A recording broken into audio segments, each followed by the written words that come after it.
Episode 2 of నాన్న dairy. రాజు పాపని చాలా గారాబంగా కాలు కింద పెట్టనీయకుండా పెంచుకుంటున్నాడు.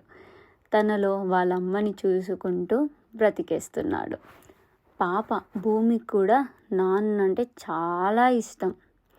నాన్న ఇలాంటి బట్టలు వేసుకుంటే నాకు అలాంటి బట్టలే కావాలని రోజు గొడవ పడేది వాళ్ళమ్మతో. కొన్ని రోజులకి పాప భూమి మెచ్యూర్ అయింది.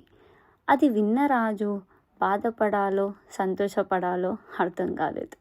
ఎందుకంటే వాళ్ళ పాప భూమికి ఫంక్షన్ చేయాలంటే ఇంట్లో పెద్దవాళ్ళు ఉండాలి. కానీ రాజుకి రాణికి ఎవ్వరూ లేరు. అలా బాధపడుకుంటూ భూమికి తెలియకుండా పక్కకి వెళ్ళి చాలా ఏడ్చారు.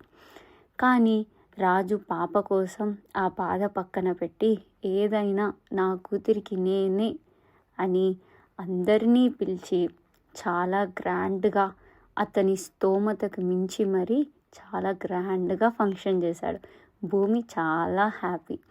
దీన్ని బట్టి ఏంటంటే ఇంట్లో సంతోషమైనా బాధ అయినా ఎంత పెద్ద ఫంక్షన్ అయినా గుడ్ న్యూస్ అయినా పెద్దవాళ్ళు లేనిది ఏదో మిస్సింగ్ లానే ఉంటుంది కదా.